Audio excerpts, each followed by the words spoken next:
The sound of chains rattling against wood made every person in the dusty trading post fall silent, and Felicity Morrison felt her stomach twist into knots as she realized those chains were meant for her wrists. She had arrived in Goldfield, Nevada 3 weeks ago with nothing but the clothes on her back and a letter from her deceased aunt promising her a home and a fresh start. What she found instead was a burned-out cabin, unpaid debts, and a trader named Samuel Garrett who claimed her aunt had borrowed money against future labor. Now he stood before her with iron shackles in his thick hands, his yellowed teeth showing through a cruel smile. "You're my property now," Samuel said, his voice carrying across the cramped space filled with furs, tools, and supplies. "Your aunt's debt passes to you, girl. That's how it works out here." Felicity's hands trembled, but she kept her chin up. She was 22 years old and had survived the journey west alone after her parents died of fever back in Missouri. She had endured hunger, thirst, and the constant fear of bandits on the trail. She would not break now, not for this man who smelled of whiskey and greed. "I signed no contract," Felicity said, her voice steadier than she felt. "You cannot claim ownership of a human being." Samuel laughed, a harsh sound that made her skin crawl. "This is Nevada territory, 1867. Out here, might makes right, and I have the might." He took a step toward her, the chains clinking with menace. Before he could reach her, the door to the trading post swung open with such force it slammed against the wall. The June heat rushed in along with a figure that seemed to fill the entire doorway. Felicity found herself staring at the largest man she had ever seen. He stood well over 6 feet tall with shoulders so broad they nearly touched both sides of the frame. His arms were thick with muscle that showed clearly beneath his buckskin shirt, and his chest was like a barrel. Long dark hair fell past his shoulders, and a thick beard covered the lower half of his face, but his eyes were what captured her attention. They were a striking light brown, almost amber, and they blazed with an intensity that made her breath catch. "She's nobody's property," the man said, his voice a deep rumble that seemed to vibrate through the floorboards. "She chooses." Samuel's face went red. "This is none of your concern, Atticus Irving. Stay out of it." So this was Atticus Irving. Felicity had heard whispers about him in the few weeks she had been in Goldfield. He was a mountain man who came down from the Sierra Nevada range every few months to trade furs and buy supplies. People spoke of him with a mixture of fear and respect. They said he could track anything, survive anywhere, and that he had killed a grizzly bear with nothing but a knife. Looking at him now, Felicity believed every word. Atticus stepped fully into the trading post, and Felicity noticed the way everyone else instinctively moved back. He was not just big, he was powerful in a way that went beyond physical strength. There was something primal about him, something that reminded her of the wild animals she had seen on her journey west. "I'm making it my concern," Atticus said. He looked at Felicity, and she felt heat rise to her cheeks under his gaze. "Did you agree to be this man's property?" "I did not," Felicity said firmly. "My aunt may have had debts, but I never knew of them and never agreed to assume them." Atticus nodded once, then turned back to Samuel. "There's your answer." Samuel's hand moved toward the pistol at his hip, but Atticus was faster. In one smooth motion, he crossed the space between them and caught Samuel's wrist in a grip that made the trader cry out in pain. The chains fell from Samuel's other hand, clattering to the floor. "Don't be stupid," Atticus said quietly, but there was steel in his voice. "You know what happens if you draw on me." "She owes me $300, Samuel gasped, his face contorting with pain. "I have the right to collect." "You have the right to present your claim to a judge," Atticus said. "You don't have the right to enslave a woman. Now, I suggest you let this go, or I'll make sure everyone from here to Virginia City knows that Samuel Garrett is in the business of trafficking human beings. I wonder how that will affect your trade." The threat hung in the air. Samuel's eyes darted around the room, taking in the faces of the other people present. Some were local miners, others were passing traders. All of them were watching with rapt attention. Felicity understood what Atticus was doing. He was making this public, ensuring that Samuel could not simply wait and try again later without everyone knowing. "Fine," Samuel spat. He jerked his wrist free when Atticus released him. "But she still owes me. Everyone here is witness to that." "Then take it up with the territorial court," Atticus said. He turned to Felicity and gestured toward the door. "Come on." Felicity did not hesitate. She grabbed her small canvas bag from where she had set it down and hurried after Atticus into the blazing Nevada sun. The heat hit her like a physical force after the relative cool of the trading post, and she squinted against the brightness reflecting off the dry, dusty street. Goldfield was a mining town, small and rough, with buildings that looked like they had been thrown together in a hurry. The main street was lined with a saloon, a general store, the trading post they had just left, and a handful of other businesses. Beyond the town, the desert stretched out in all directions, broken only by distant mountains that shimmered in the heat haze. Atticus walked to a horse tied to the post outside, a massive bay stallion that matched its owner in sheer size and presence. The animal stamped its feet and shook its mane, and Atticus ran a hand down its neck in a gentle gesture that seemed at odds with his intimidating appearance. "Thank you," Felicity said, her voice a bit breathless. Now that the immediate danger had passed, she was shaking. "I don't know what would have happened if you hadn't come in when you did." Atticus glanced at her, and she saw something soften in his expression. "You would have figured something out. You've got steel in your spine. I could see it." The compliment warmed her more than the desert sun. "Still, I'm grateful. I'm Felicity Morrison." "Atticus Irving," he said, though they both already knew. He studied her for a moment, his amber eyes taking in her worn dress, her sunburned face, and the determination in her eyes. "You got anywhere to stay?" Felicity's heart sank. This was the other problem. "No, my aunt's cabin burned down before I arrived. I've been sleeping in the livery stable, but the owner says he can't let me stay there anymore. Too many questions." Atticus frowned, deep lines creasing his forehead. "And you got no money?" "None. I spent everything I had getting here." She straightened her shoulders, refusing to give in to despair. "But I'm a hard worker. I can cook, clean, sew, and I'm good with numbers. I'll find employment somewhere." "Not in Goldfield," Atticus said bluntly. "This is a mining town.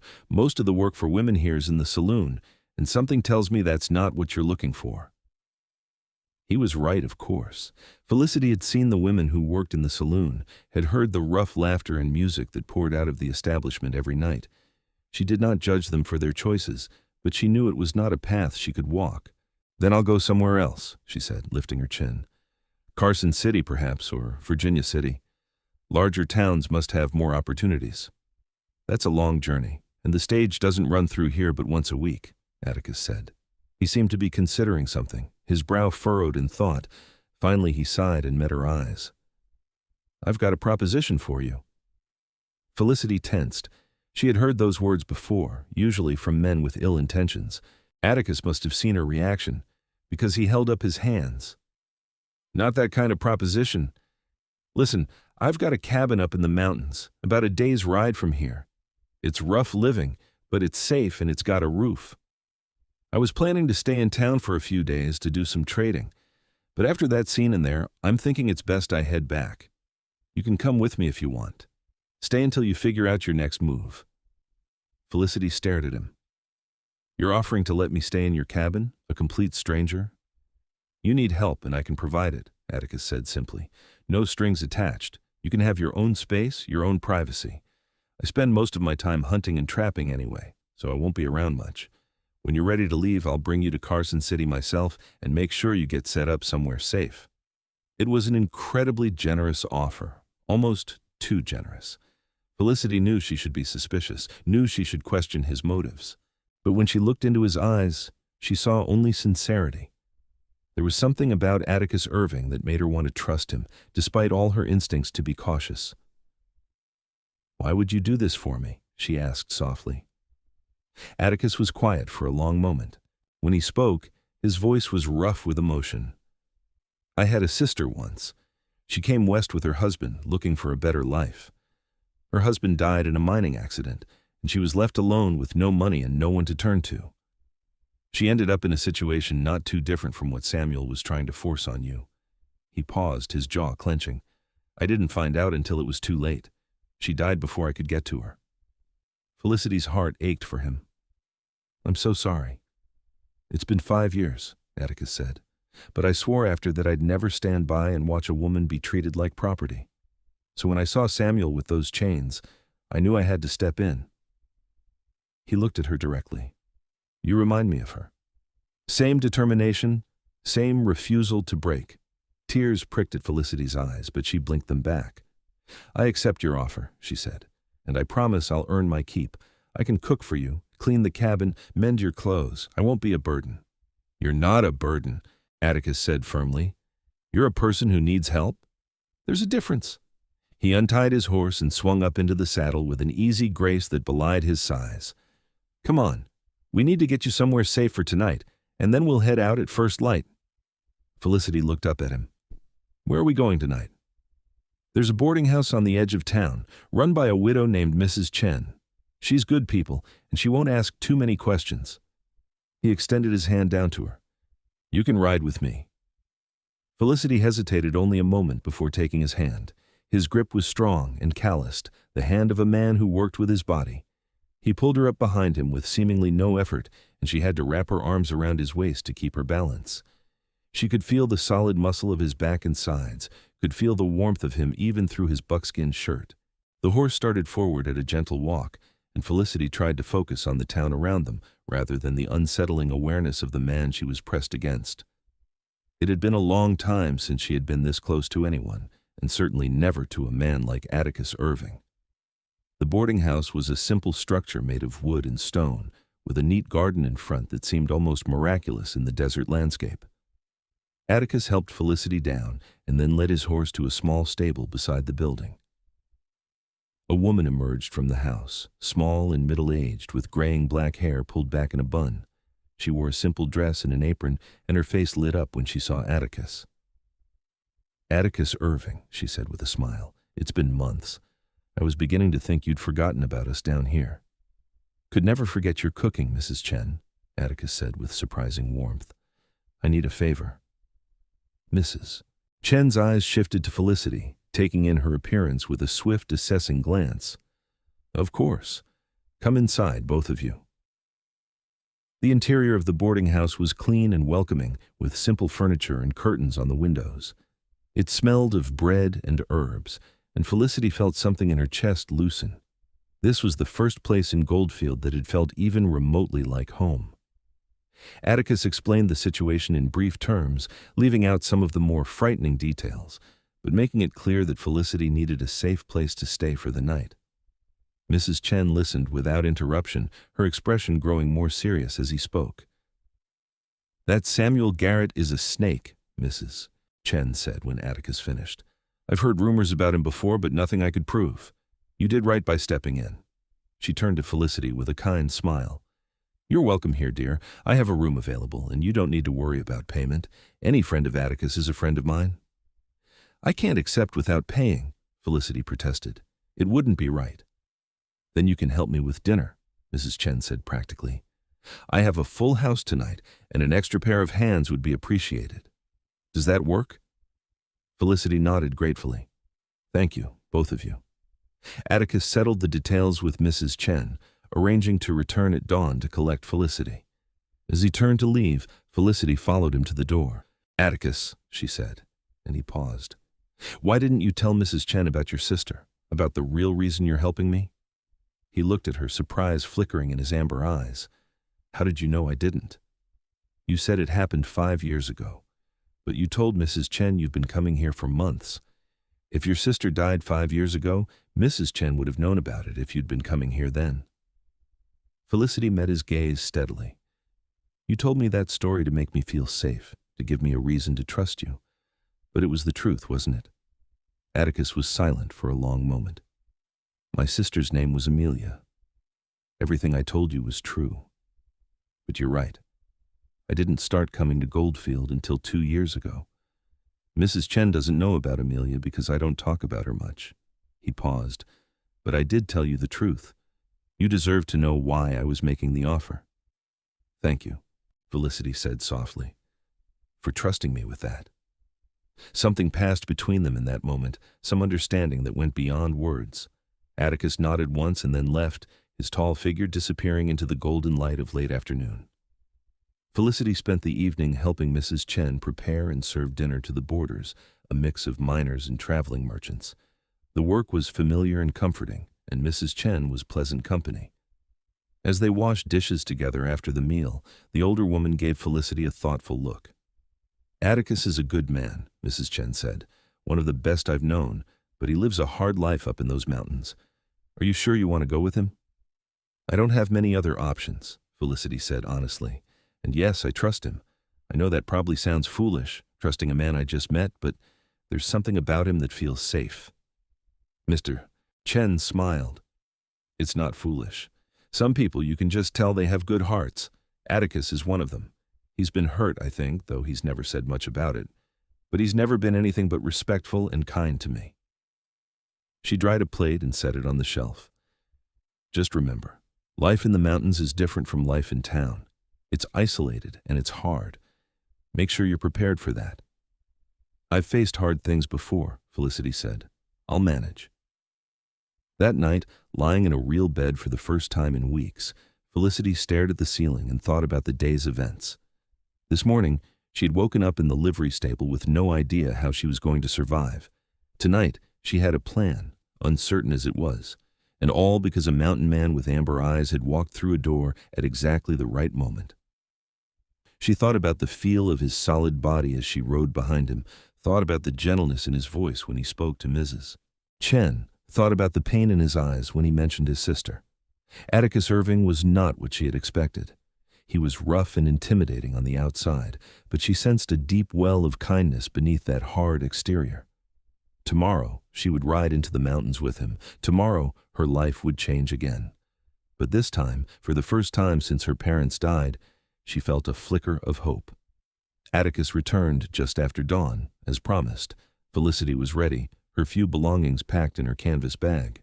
She had helped Mrs. Chen with breakfast and said her goodbyes, with promises to visit if she ever returned to Goldfield. The sun was just beginning to heat the desert air as Atticus helped Felicity onto his horse and then swung up behind her this time, his arms bracketing her as he took the reins. The shift in position made her even more aware of him, of his warmth and strength surrounding her. "It's about a full day's ride," Atticus said, his voice close to her ear. "We'll stop at midday to rest and water the horse. You let me know if you need to stop before then." "I'll be fine," Felicity said, though she was already wondering how sore she would be by the end of the day. She had ridden horses before, but never for such a long journey. They left Goldfield behind, riding north toward the mountains. The landscape was stark and beautiful in its own way, all dry brush and red rock with the Sierra Nevada rising in the distance. The morning air was cool, but Felicity knew it would be sweltering within a few hours. For a while, they rode in silence.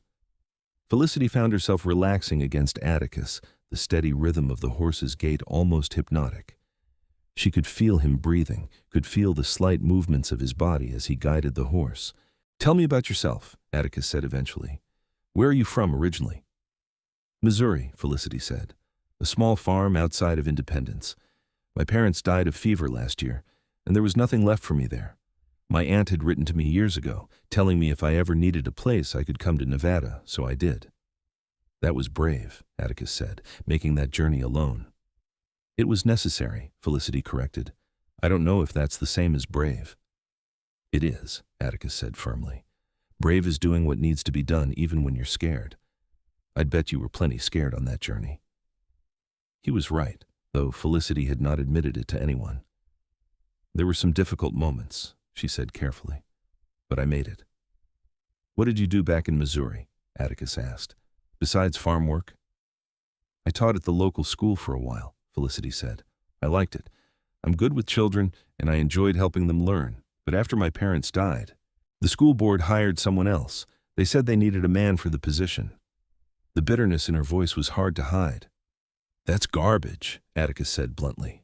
"Plenty of women make fine teachers, better than men sometimes because they have more patience." Felicity found herself smiling. "I appreciate you saying that. Not everyone shares your view." "Then not everyone has good sense," Atticus said.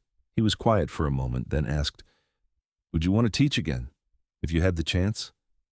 "I don't know," Felicity said honestly. "Maybe. Right now I'm just focused on surviving and figuring out what comes next." "Fair enough," Atticus said. They continued riding, and Atticus began pointing out features of the landscape, telling her about the plants and animals that lived in the desert. Felicity found herself fascinated by his knowledge. He knew which plants were edible, which were poisonous, where water could be found, how to read the signs of weather in the sky. He spoke about the land with a respect and understanding that made it clear he was truly at home here. Around midday, they stopped by a small creek that cut through the desert like a green ribbon. Atticus helped Felicity down, and she nearly collapsed when her feet hit the ground. Her legs were stiff and sore from hours in the saddle, and she had to grab onto the horse's saddle to keep from falling. "Easy," Atticus said, his hand steadying her at the small of her back. "Take a minute. The stiffness will pass." Felicity felt her face heat with embarrassment. "I'm sorry. I'm not used to riding for so long." "Nothing to apologize for," Atticus said. "Most people would be complaining by now. You haven't said a word." He guided her to a shady spot under a scraggly tree. "Sit down. I'll get you some water." Felicity sank gratefully onto the ground, stretching her legs out in front of her. Atticus brought her a canteen, and she drank deeply, the water cool and refreshing. He tended to his horse, letting the animal drink from the creek and pulling some dried grass from his saddlebag for it to eat. Then he sat down beside Felicity, not too close but near enough that she could feel his presence. He pulled out some dried meat and hardtack from his pack and offered it to her. "It's not fancy, but it'll keep your strength up," he said. Felicity took the food gratefully. It was tough and bland, but she was hungry enough not to care. They ate in companionable silence, and Felicity found herself studying Atticus when she thought he was not looking. In the bright sunlight, she could see him more clearly than she had in the dim interior of the trading post or boarding house. His face was weathered and tanned from years outdoors, with small scars here and there that spoke of a hard life. His nose looked like it had been broken at least once. But despite the roughness of his features, there was something compelling about him. Maybe it was the intelligence in his eyes, or the way his mouth softened when he smiled. "You're staring," Atticus said without looking at her, and Felicity felt her face flame. "I'm sorry. I didn't mean to be rude." "It's all right," Atticus said, turning to meet her gaze. "I've been staring at you too." The admission hung in the air between them. Felicity's heart started beating faster. "Why?" Atticus considered the question. "Because you're interesting," he said finally. "And because you're beautiful, though I suspect you don't hear that often enough." Felicity did not know what to say. Men had complimented her before, but usually in ways that made her uncomfortable, with leering looks and suggestive tones. Atticus's words were straightforward and sincere, and they made something warm unfurl in her chest. "Thank you," she managed. They finished their meal and rested for another half-hour before Atticus declared it was time to move on. "We need to make it to the cabin before dark," he explained. "The trail gets tricky once we're in the mountains, and I don't want to risk it in the dark." The afternoon ride was longer and harder than the morning. The terrain grew more rugged as they approached the mountains, and the heat was oppressive. Felicity tried not to complain, but by the time the sun started sinking toward the horizon, she was exhausted and aching. Finally, mercifully, they began to climb into the foothills. The air grew cooler, and pine trees started to appear among the rocks. The scent of them was sharp and clean, so different from the dusty smell of the desert. "Almost there," Atticus said, and Felicity heard the smile in his voice. "Just another mile or so." The cabin appeared as they rounded a bend in the trail, and Felicity caught her breath. It was larger than she had expected, built solidly of logs with a stone chimney. It sat in a small clearing surrounded by tall pines, with a view of the valley below and the mountains rising behind it. A small stream ran nearby, its sound musical and soothing. "It's beautiful," Felicity said. "It's home," Atticus said simply. He dismounted and then helped Felicity down, his hands strong and sure around her waist. "Come on, let me show you around." The interior of the cabin was rustic but comfortable. There was one large main room with a fireplace, a rough-hewn table and chairs, and shelves lined with supplies. A ladder led to a loft above, and Felicity could see a bed up there. To one side was a smaller alcove with another bed, this one built into the wall. "You'll take the loft," Atticus said. "It's more private up there, and the bed is more comfortable. I usually sleep down here anyway. I like being near the door." "I can't take your bed," Felicity protested. "You can and you will," Atticus said firmly. "It's not negotiable." He set her bag down near the ladder. "There's a stream out back where you can wash up. I'll heat some water if you'd prefer a warm bath." There's a tub in the lean-to outside." The thought of a bath, even a simple one, was almost overwhelming. "That would be wonderful," Felicity said. Atticus set about heating water while Felicity explored the cabin. Everything was neat and organized, from the cooking utensils hung on the wall to the furs folded on a bench. There were books on a shelf, which surprised her, and she looked at the titles with interest. Philosophy, natural history, and several volumes of poetry. "You read?" she asked. Atticus glanced up from where he was stoking the fire. "Surprised?" "A little," Felicity admitted. "Most people I've met out here don't have much use for books." "Reading keeps the mind sharp," Atticus said, "and the winters are long up here. A man needs something to do besides stare at the walls." He paused. "You're welcome to read any of them while you're here." "Thank you," Felicity said warmly. "I'd like that." By the time the water was heated and carried to the tub in the lean-to, full darkness had fallen. Atticus gave Felicity privacy, staying in the cabin while she bathed. The warm water was heaven on her sore muscles, and she scrubbed away days of dust and sweat with a cake of plain soap. She washed her hair too, working out the tangles as best she could. When she was clean and dressed in her only other dress, which was hardly in better condition than the first, she returned to the cabin. Atticus had prepared a simple meal of beans and cornbread, and they ate together at the table. "Tomorrow I'll take you around the area," Atticus said. "Show you where things are, how to find your way back if you go out. It's easy to get lost up here if you don't know the landmarks." "I'd appreciate that," Felicity said. She hesitated, then added, "And I meant what I said about earning my keep. Put me to work. I'm good at mending, and this cabin could use some attention." She gestured to a pile of clothes in the corner that clearly needed repair.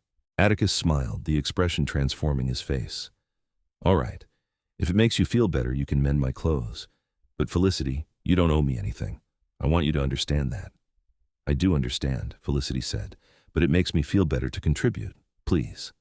"All right," Atticus said again. "We'll figure out a routine." That night, Felicity climbed the ladder to the loft and found the bed there made up with clean linens and a thick quilt. The mattress was stuffed with something soft, probably dried grass or pine needles, and it was far more comfortable than anything she had slept on in weeks.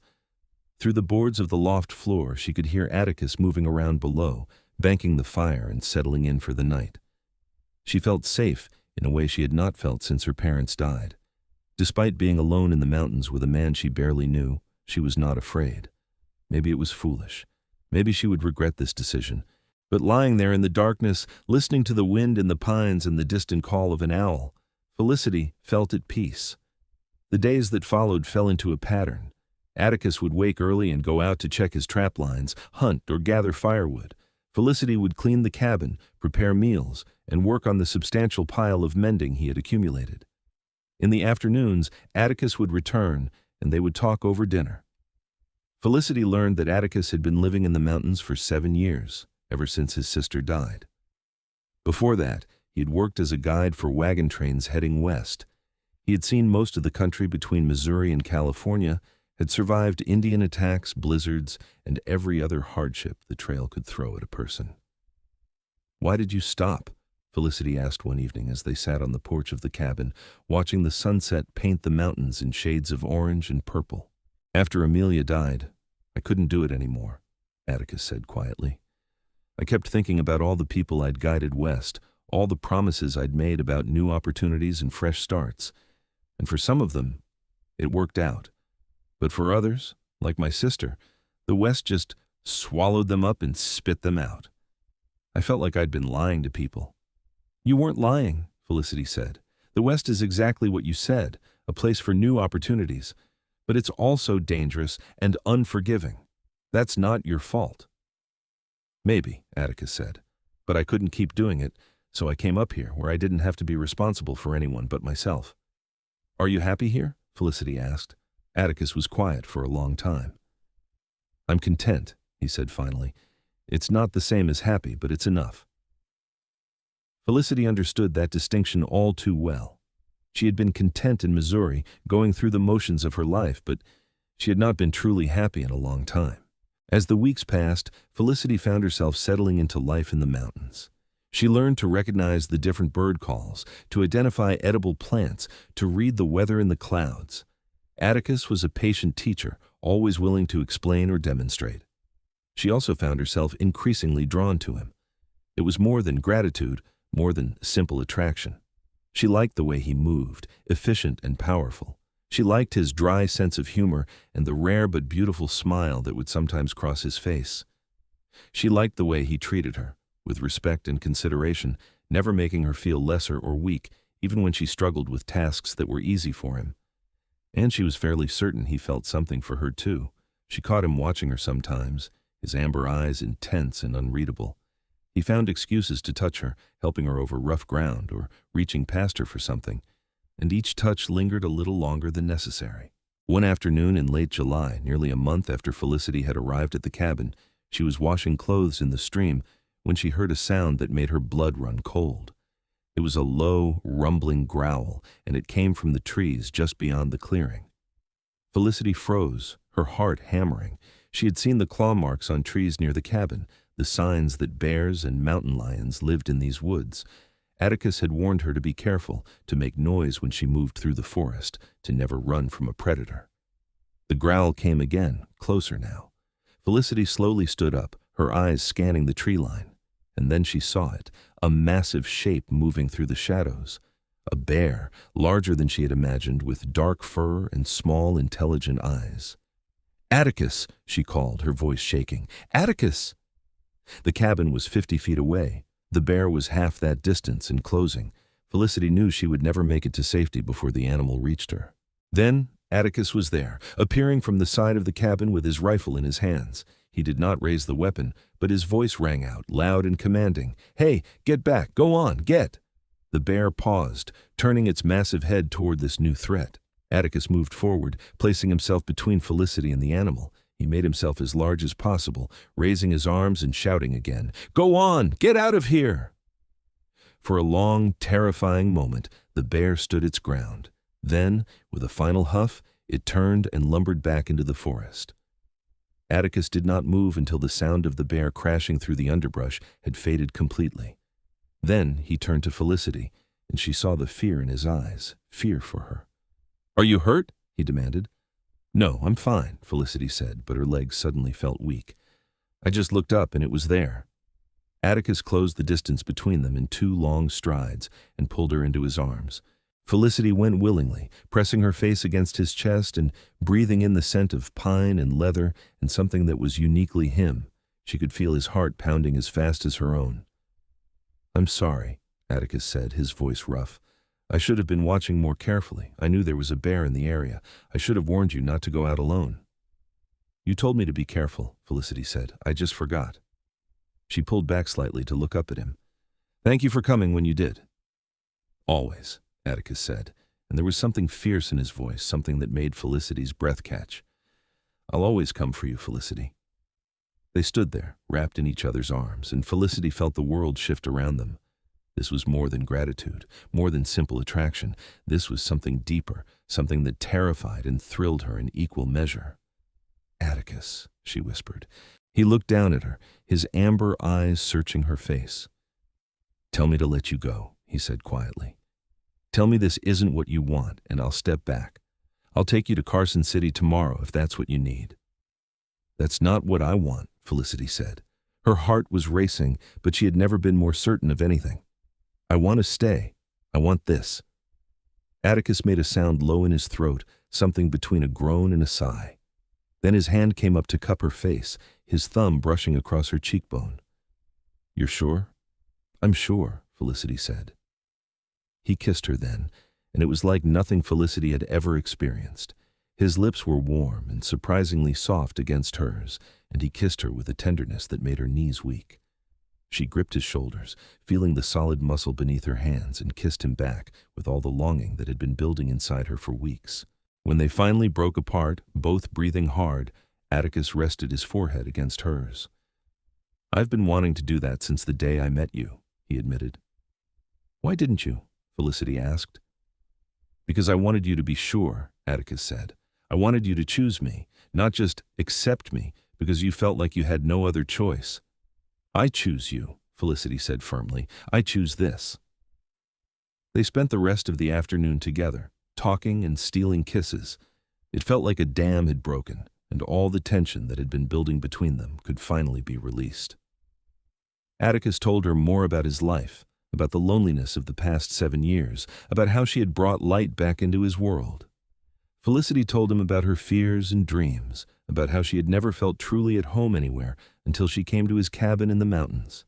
As the sun set that evening, painting the sky in brilliant shades of red and gold, Atticus took Felicity's hand and led her to the edge of the clearing. From there, they could see for miles, the valley spread out below them and the mountains rising all around. "This is my favorite view," Atticus said. "I've spent a lot of nights standing here, watching the sun go down and feeling grateful for the peace I've found here. But it's been a lonely peace." He turned to her. "You've changed that. You've made this place feel like more than just somewhere to hide. You've made it feel like home." Felicity's eyes filled with tears. "You've given me that too," she said. "I didn't realize how lost I was until you found me." "Then stay," Atticus said. "Not just for a few weeks or months. Stay with me, Felicity. Build a life here with me." It was too soon, the practical part of Felicity's brain insisted. She had known him for barely a month. But her heart knew the truth. She had found something rare and precious with this mountain man, something worth holding on to. "Yes," she said. "Yes, I'll stay." Atticus kissed her again, deep and passionate, and Felicity felt like she was flying. When they finally made their way back to the cabin, hand in hand, the stars were beginning to appear in the darkening sky. That night, for the first time, Atticus climbed the ladder to the loft with her. They lay together on the bed, fully clothed but wrapped in each other's arms, talking quietly, until they both drifted off to sleep. The summer passed in a blur of happiness. Felicity had never known she could feel this way, so completely content and in love. She and Atticus spent their days working together, hunting and gathering, preparing for the winter that Atticus warned would be harsh and long.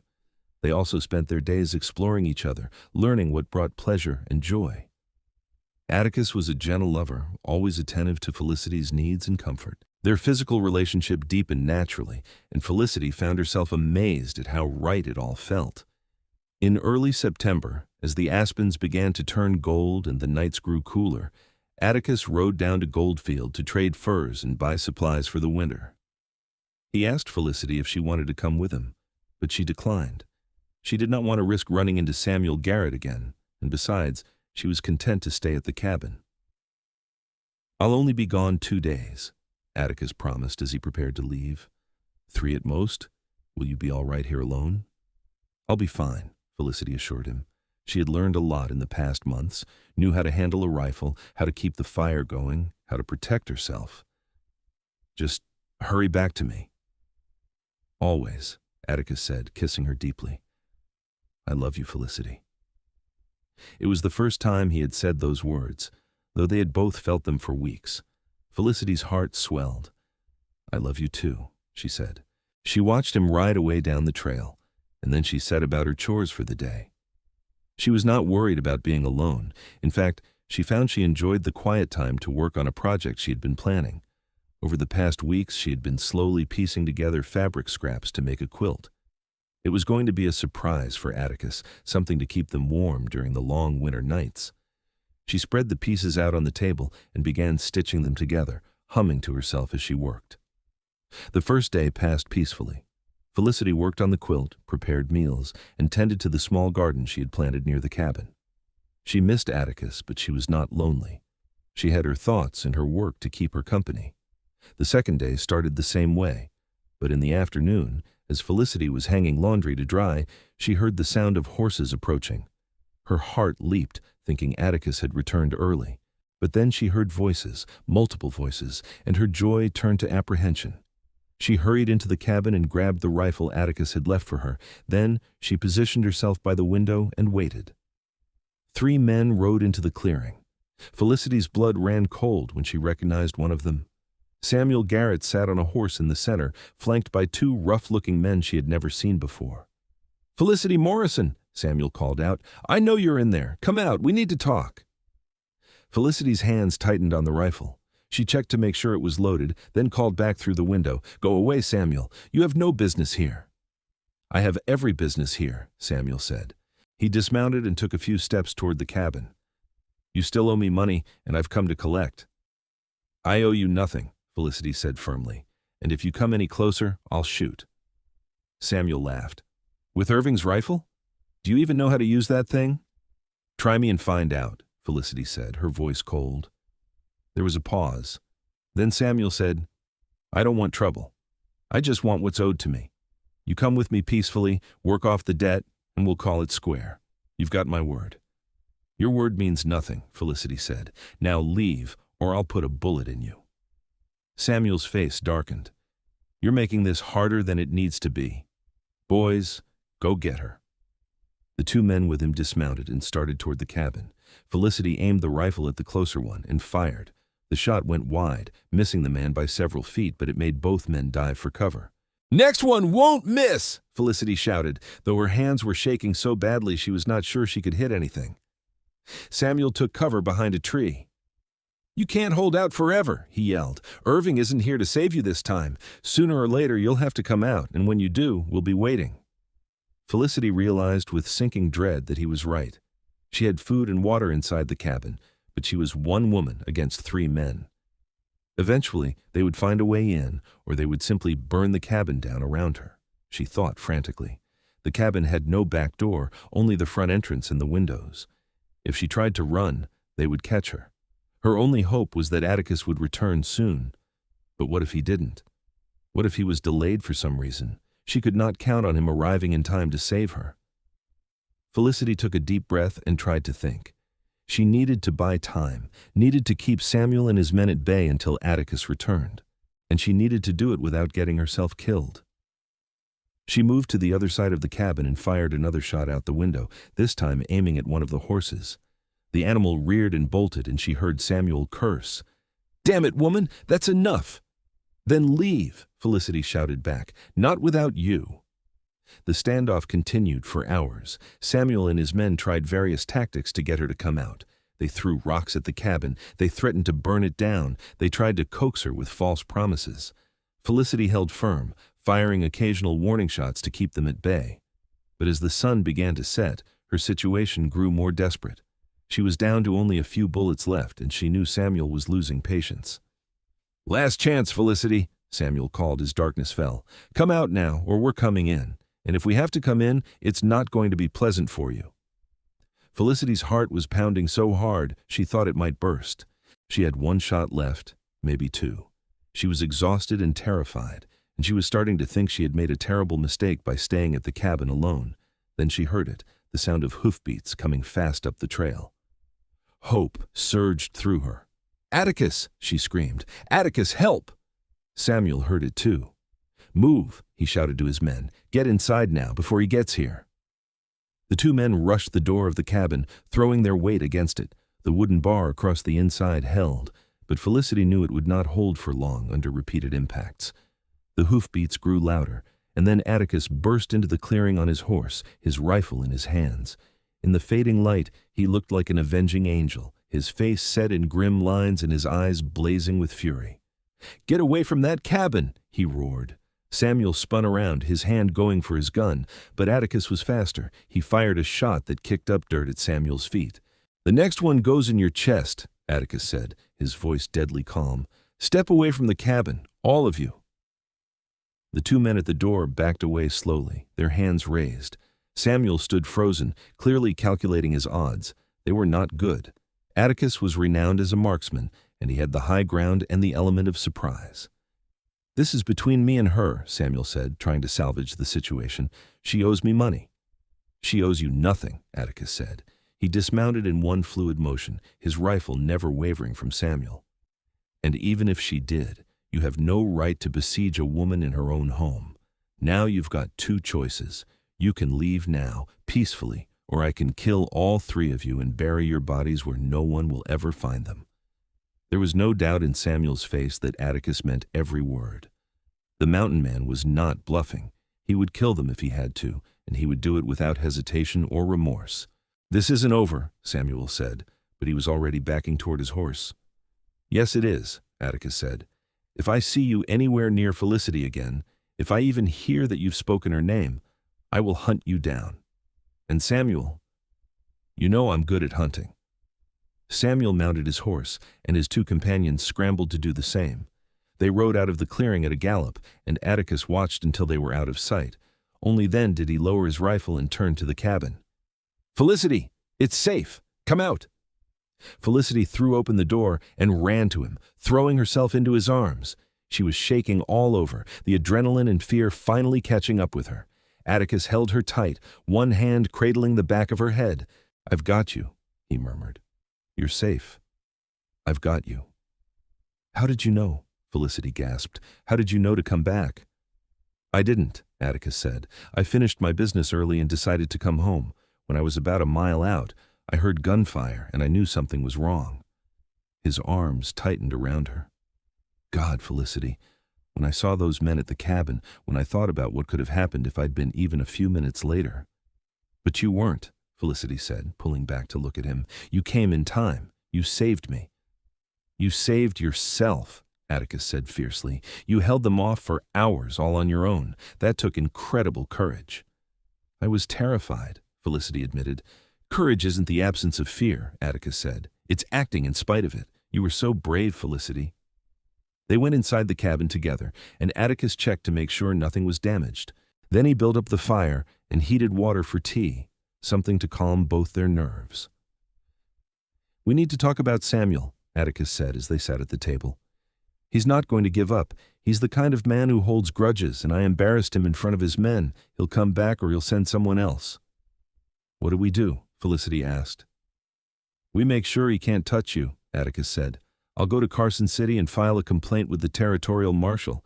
Get it on record that Samuel is harassing you. That should give him pause, and if it doesn't," he paused, "then I'll deal with him permanently." Felicity knew what he meant by that. "I don't want you to have to kill anyone because of me." "I'd do it in a heartbeat if it meant keeping you safe," Atticus said simply. "But hopefully it won't come to that. Most bullies back down when they're faced with real consequences." They talked late into the night, making plans and discussing options. By the time they finally went to bed, Felicity felt more settled. She was still shaken by the day's events, but she was not broken, and she had Atticus by her side, strong and protective, and utterly devoted to her safety. As they lay together in the loft, Atticus held her close. "I'm sorry I left you alone," he said quietly. "I should have taken you with me or waited until we could go together." "You couldn't have known Samuel would come here," Felicity said. "And I'm glad I was here. If we'd both been gone, he might have burned the cabin down out of spite." "That's true," Atticus admitted. He pressed a kiss to her forehead. "Still, I don't like the thought of you in danger." "I'm safe now," Felicity said. "We're both safe. That's what matters." True to his word, Atticus rode to Carson City the following week, this time with Felicity accompanying him. They made the journey together, stopping to camp under the stars. It took 3 days to reach the territorial capital, and Felicity was amazed by the size of the city compared to Goldfield. There were proper streets, multi-story buildings, and more people than she had seen in one place since leaving Missouri. Atticus took her to the marshal's office, where they filed a formal complaint against Samuel Garrett for attempted kidnapping and harassment. The marshal, a grizzled man named Bill Cooper, listened to their story with a serious expression. "I've heard rumors about Garrett," Marshal Cooper said when they finished. "Nothing I could prove, but enough to make me think he's not a good man. I'll send someone to Goldfield to have a talk with him. Make it clear that if he bothers you again, he'll be facing criminal charges." "Thank you," Felicity said. After leaving the marshal's office, Atticus took Felicity to a general store and bought her 2 new dresses, much to her protest. "You need proper clothes," he insisted. "The ones you have are falling apart." He also bought supplies they would need for the winter, including flour, sugar, coffee, and other staples that could not be obtained in the mountains. They spent one night at a hotel in Carson City, and Felicity marveled at the luxury of a real bed with clean sheets and a room with a lock on the door. On their last evening in the city, as they walked along the main street in the golden light of sunset, Atticus suddenly stopped.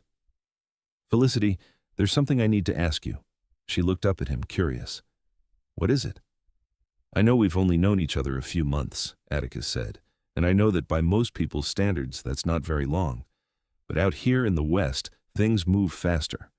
You have to make decisions quickly and trust your gut." He took both her hands in his.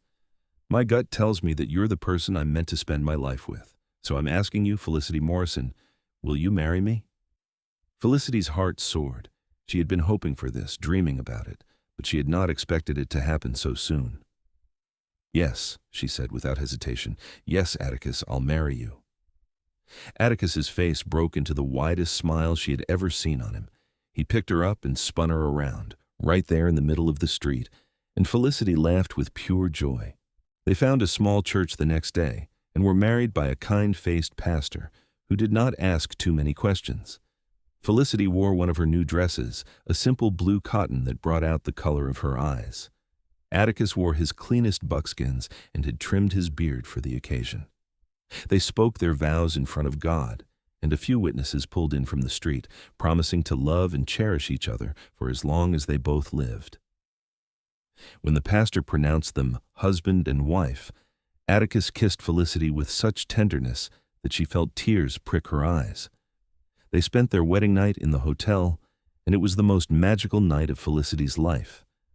Atticus was gentle and passionate, worshiping her body with his hands and mouth, murmuring words of love and devotion that made her feel cherished and adored. Afterward, as they lay tangled together in the sheets, Felicity traced the scars on Atticus's chest. "Tell me about these," she said softly. Atticus looked down at the marks. "That one's from a knife fight with a man who tried to rob me on the trail. That one's from a mountain lion that decided I looked like dinner. That one's from when I fell off a cliff during a blizzard and landed on a broken tree branch." "You've lived such a dangerous life," Felicity said. "I have," Atticus agreed, "but it's also been a good life in its way. And now it's going to be even better, because I have you." He kissed her softly. "I never thought I'd have this again, Felicity. After Amelia died, I thought I'd spend the rest of my life alone. But then you walked into that trading post and turned my whole world upside down."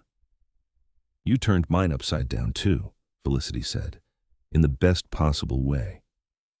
They returned to the cabin as husband and wife, and Felicity felt like her life had finally found its true course. The summer was giving way to autumn, and the mountains were ablaze with color.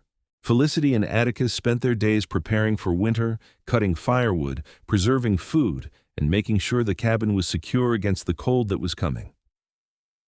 In late October, a messenger arrived from Carson City with news. Samuel Garrett had been arrested for attempting to sell stolen goods, and he was facing trial. The marshal wanted Felicity to know that she would not be bothered by him again. "It's over," Felicity said, relief washing through her. "It's really over." "It is," Atticus agreed. He wrapped his arms around her from behind, resting his chin on top of her head. "You're free, Felicity, free to live your life the way you want." "I choose this," Felicity said, turning in his arms to face him. "I choose you, and I choose this life, every single day." The winter came, and it was as harsh as Atticus had warned. Snow piled up around the cabin, sometimes so deep that they could not open the door for days at a time. The temperature dropped so low that ice formed on the inside of the windows.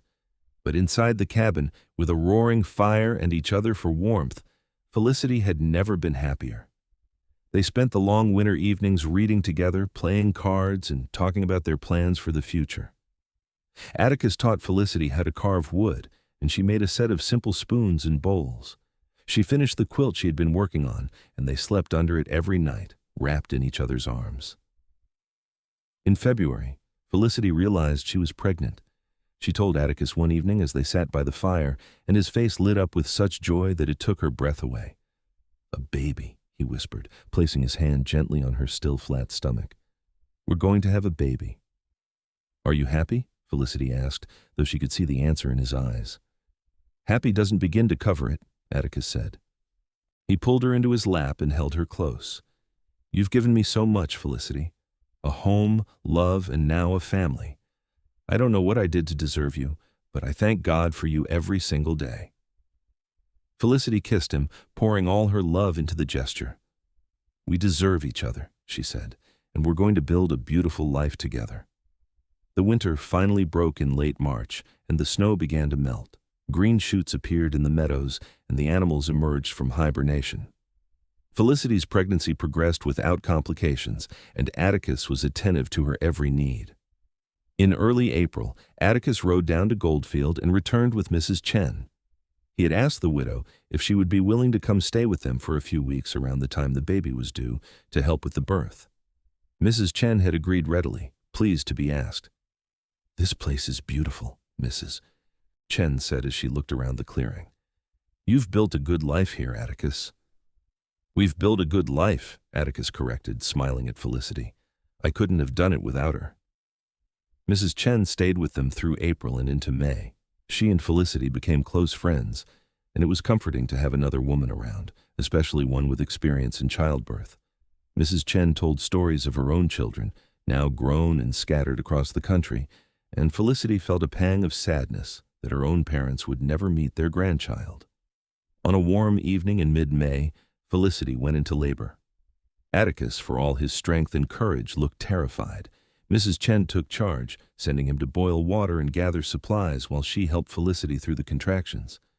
The labor was long and difficult, lasting through the night and into the next morning. Atticus stayed nearby, holding Felicity's hand when she needed him and pacing the cabin when Mrs. Chen sent him away. Finally, as the sun rose over the mountains, Felicity gave one last push, and their baby entered the world with a strong, healthy cry. "It's a girl," Mrs. Chen announced, wrapping the baby in a clean blanket and placing her in Felicity's arms. Felicity looked down at her daughter, at the tiny, perfect face and the shock of dark hair, and felt her heart expand with a love she had never known was possible. Tears streamed down her face as she cradled the baby close. Atticus knelt beside the bed, his eyes also wet. "She's perfect," he whispered. "She's absolutely perfect." "What should we name her?" Felicity asked. Atticus thought for a moment, then said softly, "How about Amelia, after my sister?" Felicity smiled through her tears. "Amelia Irving. It's beautiful. She would be honored." Little Amelia was a joy from the very beginning. She was a calm baby, rarely fussy, and she had her father's amber eyes. Atticus was completely besotted with her, spending hours just holding her and marveling at her tiny fingers and toes. Mrs. Chen stayed for 2 weeks after the birth, helping Felicity recover and teaching her the basics of caring for an infant. When it was time for her to return to Goldfield, she hugged them both tightly. "You take care of each other," she said, "and bring that baby to visit me when she's a bit older. I want to watch her grow." "We will," Felicity promised. "Thank you for everything, Mrs. Chen. I couldn't have done this without you." The summer passed in a haze of sleepless nights and early mornings, but Felicity had never been happier. Watching Atticus with their daughter filled her with so much love, she thought her heart might burst. He was a natural father, gentle and patient, singing to Amelia in a surprisingly good voice and making funny faces that made the baby giggle. One evening in late June, as they sat on the porch with Amelia sleeping in Felicity's arms, Atticus said, "Do you ever regret it? Staying here with me instead of going to a city where you could have had an easier life?" Felicity looked at him, surprised. "Never," she said firmly. "This is exactly where I'm meant to be. With you, with Amelia, in this place we've made our own. Why would you ask that?" "I just want to make sure you're happy," Atticus said. "I know this life is hard, isolated. I don't want you to feel trapped." "I don't feel trapped," Felicity said. "I feel free. For the first time in my life, I feel like I'm living on my own terms, making my own choices." She reached over and took his hand. "You gave me that, Atticus. When you stood up to Samuel and told him I was nobody's property, that I got to choose, you gave me back control over my own life. I chose you then, and I choose you now, every single day." Atticus raised her hand to his lips and kissed it. "I choose you too," he said, "every single day for the rest of my life." As the sun set over the mountains, painting the sky in brilliant shades of orange and pink, Felicity looked at her husband and daughter and felt at peace. Her journey west had been full of hardship and danger, but it had brought her here, to this moment, to this life. She thought about that day in the trading post, when Samuel had tried to claim her as property and Atticus had stepped in. She thought about the words he had spoken. "She's nobody's property. She chooses." Those words had changed everything. They had given her the courage to trust Atticus, to follow him into the mountains, to open her heart to love again. And now, sitting here with her family, Felicity knew she had made the right choice. She had chosen freedom, love, and a life lived on her own terms, and it was more than she had ever dared to dream. The years passed and life in the mountains continued to be good. Amelia grew into a bright, curious child who loved exploring the forest with her father. Atticus taught her to track animals, to identify plants, and to respect the wildness around them. Felicity taught her to read and write, using the books from Atticus's shelf and making up lessons as they went. When Amelia was 3, Felicity became pregnant again. This time, the pregnancy and birth were easier, and they welcomed a son into the world. They named him Aaron, and he was the spitting image of his father, with the same dark hair and powerful build, even as a baby. Atticus expanded the cabin, adding a second room for the children. He also built a small schoolhouse nearby at Felicity's request. She had started teaching not just Amelia, but also the children of other families who had settled in the area. Word had spread about the mountain man and his wife, who welcomed travelers and helped those in need. And gradually, a small community formed in the valleys around Atticus's cabin. It was never a large settlement, just a handful of families who preferred the isolation and beauty of the mountains to the crowded mining towns. But it was enough to give Felicity a sense of connection and purpose. She loved teaching the children, loved watching them learn and grow. Samuel Garrett never bothered them again. Felicity heard years later that he had died in prison, killed in a fight with another inmate. She felt no joy at the news, but she did feel a sense of closure. That chapter of her life was truly over. On their 10th wedding anniversary, Atticus took Felicity back to the spot where he had proposed, the overlook where they could see for miles in every direction. The children were with a neighbor for the evening, giving them rare time alone together. "Do you remember what I said to you here?" Atticus asked as they watched the sunset. "You asked me to marry you," Felicity said, smiling, "and I said yes without a moment's hesitation." "Best decision I ever made," Atticus said. He pulled her close and she rested her head on his shoulder.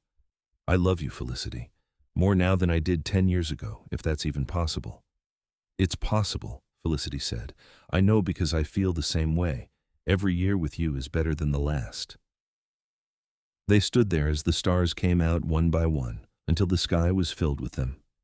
Felicity thought about how far she had come from that frightened young woman in the trading post, how much she had grown and changed. She thought about the life she and Atticus had built together, the children they were raising, the community they were part of. She thought about the moment when Atticus had told Samuel that she was nobody's property, that she got to choose.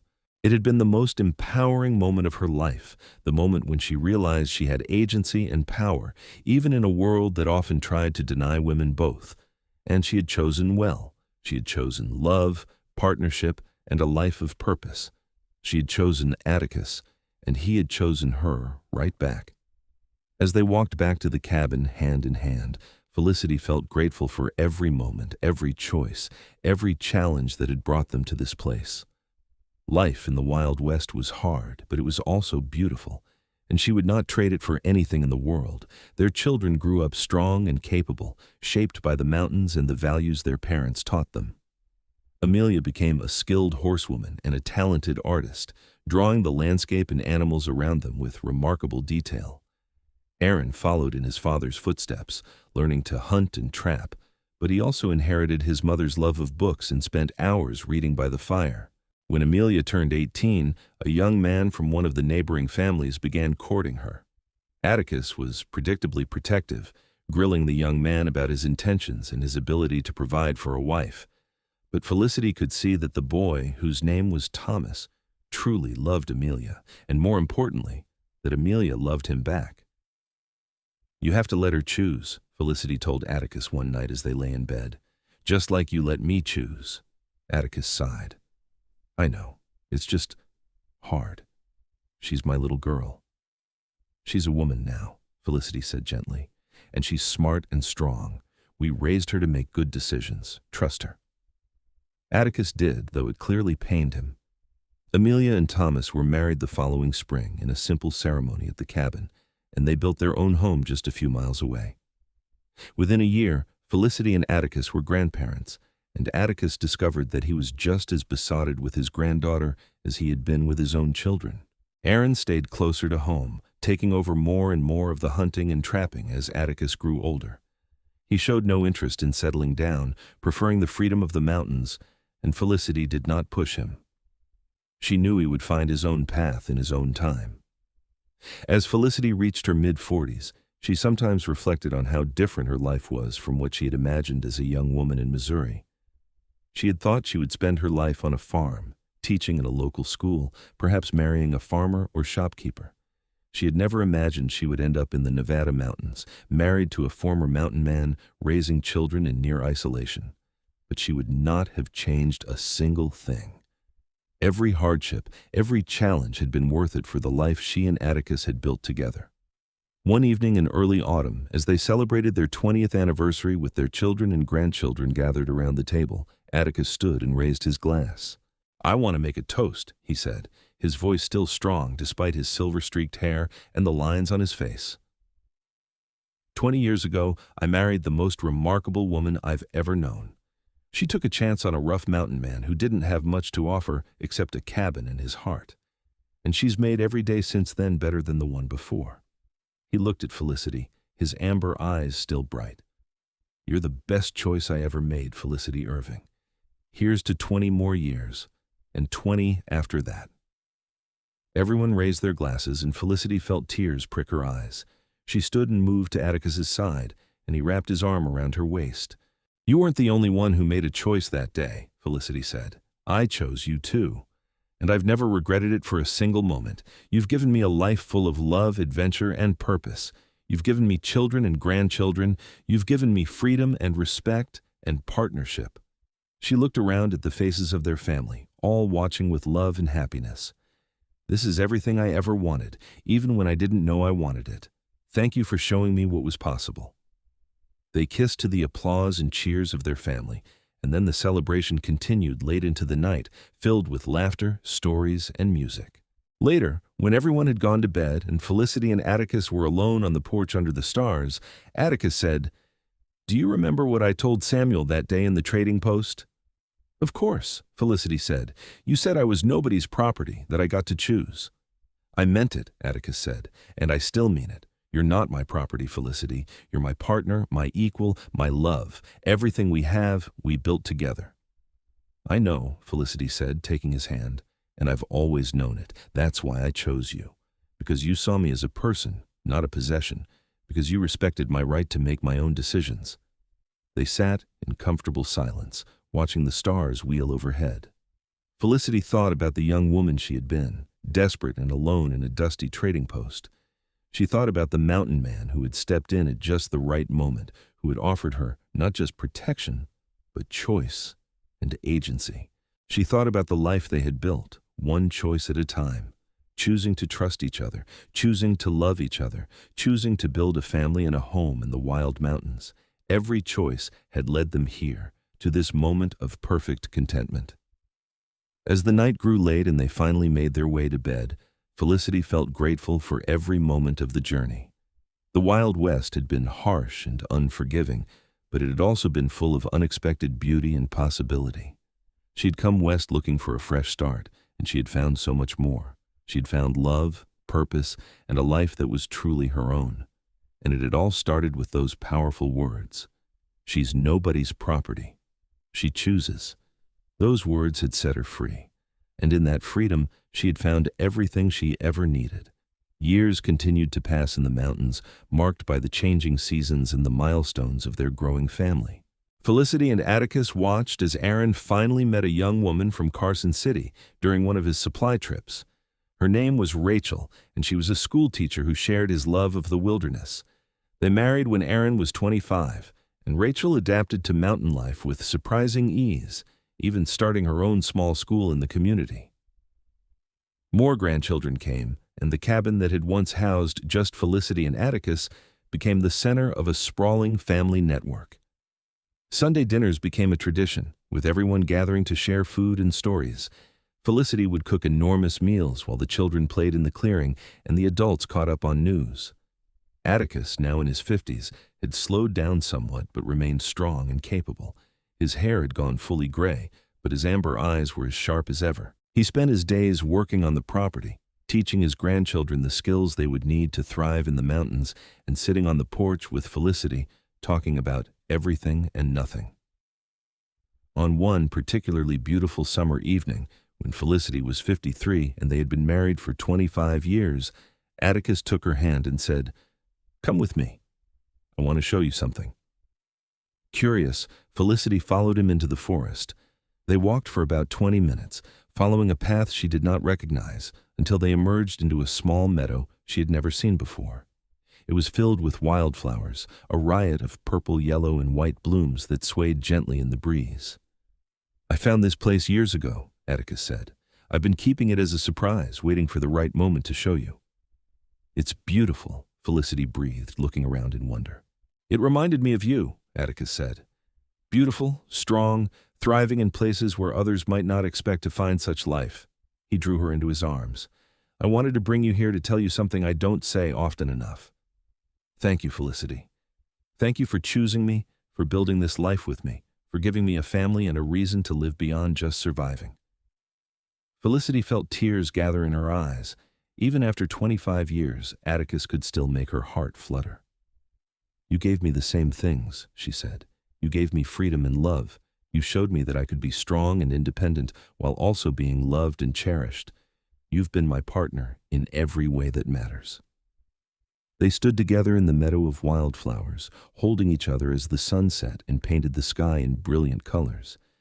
Felicity reflected on the journey that had brought them here, from that first moment in the trading post to this meadow filled with beauty. She thought about how her life might have gone if Atticus had not walked through that door, if he had not spoken those words about choice and freedom. She might have ended up enslaved to Samuel Garrett, or she might have found some other difficult path. But she would never have known this love, this partnership, this life. "I would choose you again," Felicity said softly. "If I could go back to that day in the trading post, knowing everything that would come after, every hardship and every joy, I would still choose you." "And I would still choose you," Atticus said, "every single time." As they walked back to the cabin hand in hand, the forest darkening around them, Felicity felt at peace. Their life had not been easy. They had faced dangers, struggles, and losses, but they had faced them together as equals and partners. The cabin came into view, smoke rising from the chimney and light glowing warmly in the windows. It was more than just a building now. It was a home filled with memories and love, the center of a family that would continue long after they were gone. Inside, they found a surprise waiting for them. Their children and grandchildren had gathered, having planned a secret anniversary celebration. The table was laden with food, and someone had made a cake, a rare treat in the mountains. "Happy anniversary!" everyone shouted as Felicity and Atticus walked through the door. Felicity laughed, delighted by the surprise. Atticus pulled her close and kissed her temple, and she saw the happiness shining in his eyes. This was their legacy, this family they had created, these people who loved them. The celebration lasted late into the night, filled with laughter, music, and dancing. Amelia's husband played the fiddle while the children danced. Stories were told, old memories shared, and new memories made. As Felicity watched her family, she felt overwhelmed with gratitude. Every person here was a testament to the choice she had made 25 years ago, to trust Atticus, to believe in love, to build a life in the wild mountains. Late in the evening, when the younger children had been put to bed and the adults were sitting around the fire, Aaron stood up and cleared his throat. "I want to say something," he announced. "Mom, Dad, you've shown us what it means to build a life based on respect, love, and partnership. You've taught us that the most important thing is not where you live or how much money you have, but who you choose to share your life with and how you treat them." He looked at his wife, Rachel, with obvious love. "You've set an example that we all strive to live up to. Thank you for that." There were murmurs of agreement around the room, and Felicity saw Amelia nodding, tears in her eyes. Atticus squeezed Felicity's hand, and she squeezed back, too moved to speak. "Your father and I have been blessed," Felicity finally managed to say. "We've had our challenges, but we've always faced them together. The most important thing we can teach you is that love is a choice you make every day. It's not always easy, but it's always worth it." "That's right," Atticus added, "and remember that everyone deserves to be treated with respect and dignity. No one is property. Everyone has the right to choose their own path. He looked around at his family. Your mother chose me, and I chose her, and that choice has made all the difference. As the evening wound down and their family gradually departed for their own homes, Felicity and Atticus were left alone in the cabin once more. They cleaned up together, moving in the comfortable rhythm of two people who had shared their lives for decades. When they finally climbed the ladder to the loft, both tired but content, Felicity paused to look out the window at the starlit sky. Do you ever think about how different things might have been? She asked. Sometimes, Atticus admitted, coming to stand behind her and wrapping his arms around her waist. But I don't dwell on it. All I know is that I have you. We have our family, and I'm grateful for every moment. Me too, Felicity said, leaning back against his solid warmth. Me too. They lived many more years in the mountains, growing old together with grace and dignity. Atticus's strength eventually began to fade, and Felicity's hands grew stiff with age, but their love never diminished. If anything, it deepened, seasoned by time and experience. They watched their grandchildren grow up and have children of their own, creating yet another generation of the family they had started. The story of how they met, of how Atticus had defended Felicity's right to choose, became a legend passed down through the family, a reminder of the values they held dear. On a warm spring day when Felicity was 72, she and Atticus sat on the porch of the cabin they had shared for so many years. Atticus's hair was white now, and he moved more slowly, but his amber eyes were still bright when he looked at her. 50 years, Atticus said, shaking his head in wonder. Has it really been 50 years since I walked into that trading post and saw you standing there? 50 years, Felicity confirmed. Her own hair had gone white as well, and her face was lined with age, but she felt more beautiful than she ever had. Because she was loved, deeply and completely, and she knew it showed in every line and wrinkle. Best 50 years of my life, Atticus said. He reached over and took her hand, his grip not as strong as it once was, but still steady. I love you, Felicity Irving, more than words can say. I love you too, Felicity said. You're the best choice I ever made. They sat in comfortable silence, watching the sun move across the sky and listening to the sounds of the forest around them. In the distance, they could hear the laughter of their great-grandchildren playing in the clearing. This was their legacy, Felicity thought. Not just the family they had created, but the example they had set. They had built a life based on mutual respect, choice, and love. They had shown that even in a harsh and unforgiving world, kindness and partnership could thrive. As the afternoon faded into evening and the first stars began to appear, Felicity thought back to that frightened young woman who had arrived in Goldfield with nothing but hope and determination. She thought about the moment when everything changed, when a mountain man with amber eyes had stood up for her right to choose her own path. Thank you, she said quietly. Atticus looked at her, puzzled. For what? For seeing me, Felicity said. For respecting me. For giving me the freedom to choose and for being worth choosing. Atticus smiled, that warm, beautiful smile that still made her heart skip a beat after all these years. Thank you for choosing me, he said, and for making every day since then worth living. They sat together until the stars filled the sky. Two people who had found each other against all odds and had built something beautiful together. Their love story had started with a simple declaration: she's nobody's property. She chooses. And in choosing each other, they had found everything they ever needed: love, partnership, family, and a life well lived in the wild beauty of the Nevada mountains. It was more than enough. It was everything.